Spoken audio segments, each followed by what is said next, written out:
Hello, എല്ലാവർക്കും ചാനലിലേക്ക് സ്വാഗതം കേട്ടോ.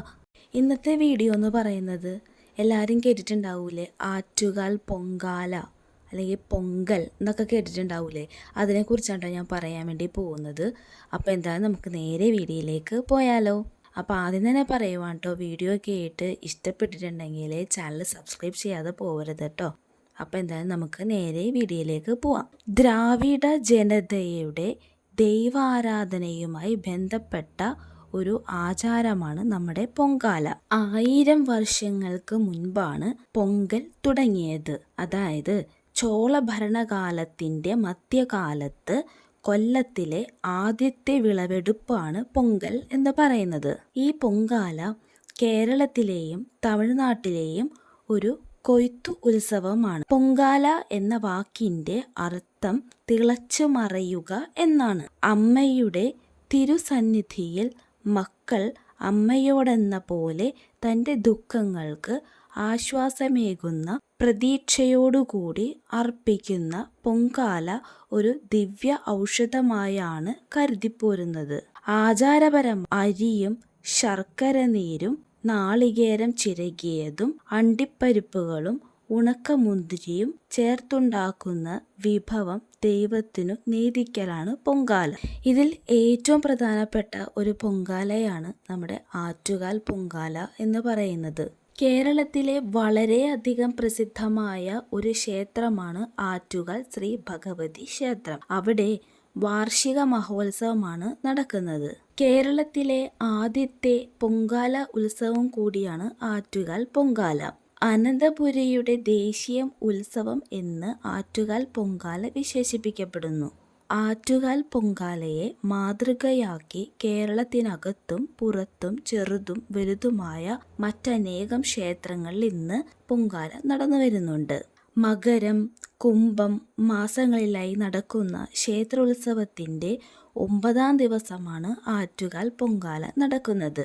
പൂരം നാളും പൗർണമിയും ചേർന്ന് വരുന്ന ഈ ദിവസം ആദിപരാശക്തിയായ ആറ്റുകാലമ്മയുടെ അനുഗ്രഹം ഭക്തർക്ക് ഉണ്ടാകും എന്നാണ് വിശ്വാസം. ആറ്റുകാൽ ക്ഷേത്രത്തിൽ പൊങ്കാലയിട്ട് പ്രാർത്ഥിച്ചാൽ ആഗ്രഹ സാഫല്യമുണ്ടാകുമെന്നും ആപത്തുകളിൽ ആറ്റുകാലമ്മ തുണയായി ഉണ്ടാകുമെന്നും ഒടുവിൽ പരാശക്തിയിൽ മോക്ഷം പ്രാപിക്കുമെന്നും ഭക്തർ വിശ്വസിക്കുന്നു.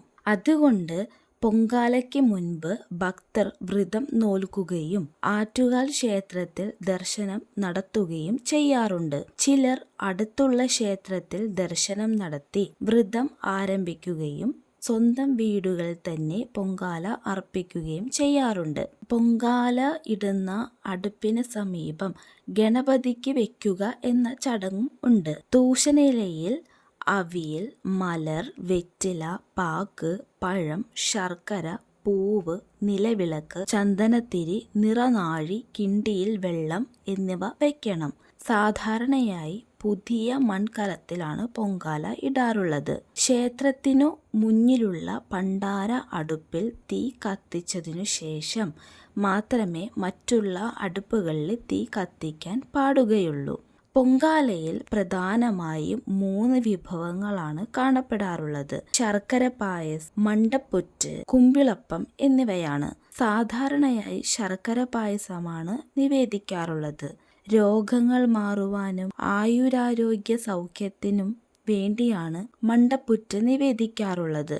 അരിയും പയറും ശർക്കരയും മറ്റും ചേർത്താണ് ഈ വിഭവം തയ്യാറാക്കുന്നത്.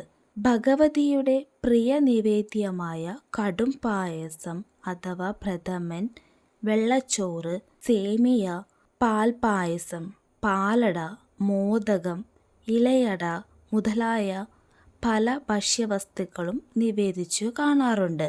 നിവേദ്യവസ്തു എന്തുതന്നെ ആയാലും ഭക്തിയോടെ സമർപ്പിച്ചാൽ ഭഗവതി സ്വീകരിക്കും എന്നാണ് വിശ്വാസം. അതിനുശേഷം ക്ഷേത്രത്തിൽ നിന്നും നിയോഗിക്കുന്ന പൂജാരികൾ തീർത്ഥം തളിക്കുന്നതോടെ പൊങ്കാല സമാപിക്കുന്നു. ഈ ആറ്റുകാൽ പൊങ്കാല എന്ന് പറയുന്നത് സ്ത്രീകളുടെ ശബരിമല എന്നും പറയുന്നുണ്ട്. ഇന്ന് ലോകമെമ്പാടുമുള്ള വിശ്വാസികളായിട്ടുള്ള മലയാളി സ്ത്രീകൾ, അതായത് സ്ഥലങ്ങളുടെ വെളിയിൽ താമസിക്കുന്ന അമേരിക്ക, കാനഡ, ഓസ്ട്രിയ അങ്ങനെയുള്ള വിദേശ രാജ്യങ്ങളിലും ആറ്റുകാൽ പൊങ്കാല നടക്കുന്നതായിട്ട് കണ്ടുവരുന്നുണ്ട്.